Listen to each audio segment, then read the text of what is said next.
Orang pertama menghuni Indonesia. Menurut sejarah, orang pertama yang menghuni Indonesia merupakan kelompok suku Homo erectus yang bermigrasi dari Afrika sekitar 1,8 juta tahun yang lalu.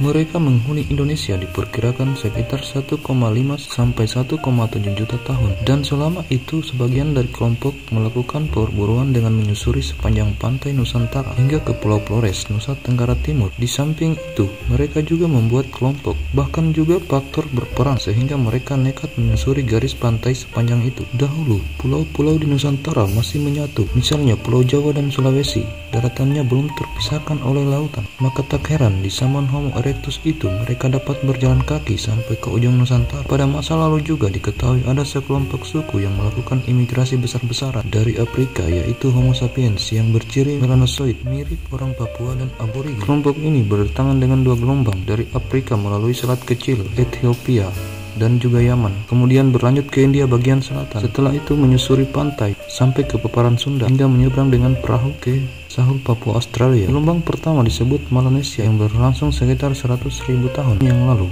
Saat itu bumi di Nusantara mengalami zaman es sehingga permukaan laut menyatu menjadi daratan es. Mereka kemudian tetap tinggal di Indonesia hingga beberapa daratan terpisah menjadi pulau. Setelah zaman es yang berakhir, keberadaan Melanesia meninggalkan jejak turunan yakni Onge Jerawa di Kepulauan Andaman dan suku Sentinel. Selain itu, suku Sagi di Malaysia, suku Sema, suku Mani di Thailand, suku Akta Ati di Filipina.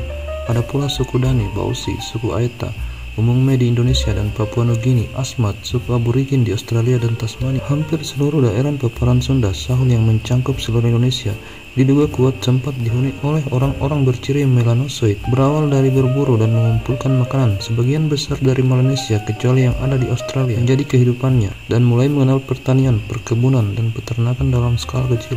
Hanya saja kelompok ini jauh dari suku tetangga lainnya sehingga kehidupan mereka tertinggal. Ditambah suku Melanesia berjumlah kecil, jangankan di bidang pertanian ataupun peternakan, di dalam tatanan kemasyarakatan saja pun tidak terlihat perubahan secara sistematis dan berskala besar. Namun keberadaan Melanesia di Nusantara diduga kuat sebagai penyebab hilangnya Homo erectus di Paparan Sunda. Kelompok melanosoid ini diduga oleh arkeolog dan juga paleontolog bahwa mereka pernah hidup bersama dengan keturunan Homo erectus, yaitu Homo floresiensis di dalam Kepulauan Flores. Kini suku pribumi pertama di Indonesia hanya tersisa di pedalaman Papua dan pulau-pulau kecil, di mana para ahli pun belum mengetahui secara persis penyebabnya. Namun ada dugaan bahwa datangnya sekelompok manusia modern gelombang berikutnya dengan jumlah besar menggunakan perahu kecil yang lumayan canggih menjadi penyebab hilangnya kelompok Melanesia di wilayah barat Indonesia. Homo sapiens Melayu Austronesia juga datang di Indonesia dan menjadi suku pribumi. Bangsa Melayu ini dikenal paling nyaman tinggal di Nusantara, sebab mereka berkembang di Nusantara dan mereka juga membentuk peradaban dan kebudayaan, dan kini banyak peninggalan yang masih dapat dilihat. Misalnya saja bangunan rumah panggung atap rumbia, baju daerah, tarian, badan bertato, bahkan bahasa yang masih berciri Austronesia. Ciri-ciri kelompok ini memiliki hidung lebar, muka bulat, kulit kecoklatan, dan rambut hitam tebal sedikit bergelombang. Kelompok ini merupakan rumpun yang cukup besar dan juga merupakan leluhur dari Polinesia, Hawaii, suku Melayu, Formosan, Taiwan, dan Selandia Baru. Mereka memiliki keahlian menanam padi. Maka dari itu saat pertama mereka datang di Nusantara, hewan ternak dan bibit padi pun turut dibawa.